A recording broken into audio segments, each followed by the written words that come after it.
اور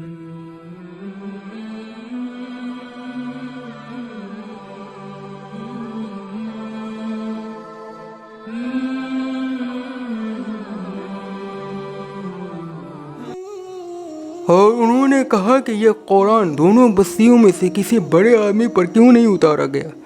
کیا یہ لوگ تیرے رب کی رحمت کو تقسیم کرتے ہیں؟ دنیا کی زندگی میں ان کی روزی کو تو ہم نے تقسیم کیا ہے، اور ہم نے ایک کو دوسرے پر فوقیت دی ہے تاکہ وہ ایک دوسرے سے کام لیں، اور تیرے رب کی رحمت اس سے بہتر ہے جو یہ جمع کر رہے ہیں۔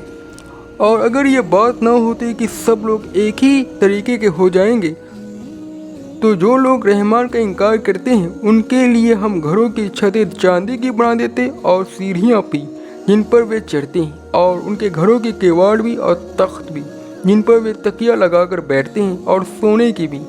اور یہ چیزیں تو صرف دنیا کی زندگی کا سامان ہے، اور آخرت تیرے رب کے پاس متقیوں کے لیے ہے۔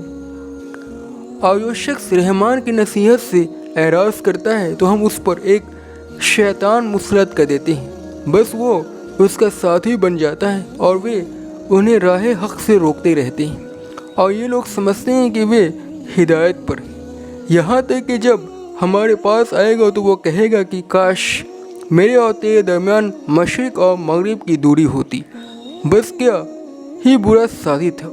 اور جب کہ تم ظلم کر چکے تو آج یہ بات تمہیں کچھ بھی فائدہ نہیں دے گی کہ تم عذاب میں ایک دوسرے کے شریک ہو۔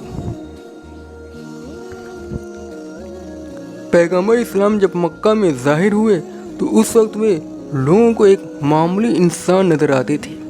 لوگوں نے کہا کہ اللہ کو اگر اپنا کوئی نمائندہ ہماری ہدایت کے لیے بھیجنا تھا تو اس نے عرب کی مرکزی بستیوں کی کسی عظیم شخصیت کو اس کے لیے کیوں نہیں چنا، مگر یہ ان کی نظر کی کوتاہی تھی۔ انسان صرف حال کو دیکھ پاتا ہے، جبکہ پیغمبر اسلام کی عظمت کو سمجھنے کے لیے مستقبل کو دیکھنے والی نظر درکار تھی۔ چونکہ لوگوں کو اس قسم کی دوربین نظر حاصل نہیں تھی، وہ پیغمبر اسلام کی عظمت کو سمجھنے میں ناکام رہے۔ پیغمبر اسلام کو کم سمجھنے کی وجہ یہ تھی کہ آپ کی زندگی میں مادی چیزوں کی رونق لوگوں کو دکھائی نہیں دیتی تھی، مگر ان مادی چیزوں کی اللہ کی نظر میں کوئی اہمیت نہیں۔ حقیقت یہ ہے کہ یہ چیزیں اللہ کی نظر میں اتنی غیر اہم ہیں کہ وہ چاہے تو لوگوں کو سونے چاندی کا ڈھیر دے دی، مگر اللہ نے ایسا اس لیے نہیں کیا کہ لوگ انہی چیزوں میں اٹک کر رہ جائیں گے، وہ اس سے آگے بڑھ حقیقت کو نہ پا سکیں گے۔ نصیحت سے اعراض کرنا یہ ہے کہ آدمی حقیقت کا اعتراف نہ کرے۔ خدائی حقیقت اس کے سامنے ایسے دلائل کے ساتھ آئے جس کا وہ انکار نہ کر سکتا ہو، مگر وہ اپنی مصلحتوں کے تحفظ کے خاطر اسے نظر انداز کر دے۔ ایسا شخص اپنے موقف کو درست ثابت کرنے کے لیے اس کے خلاف جھوٹی باتیں کرتا ہے۔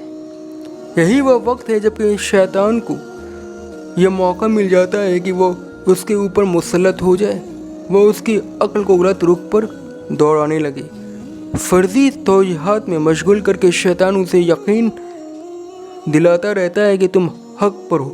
یہ فرض صرف اس وقت ٹوٹتا ہے جب کہ آدمی کو موت آتی اور وہ اللہ کے سامنے آخری حساب کے لیے کھڑا کر دیا جاتا ہے۔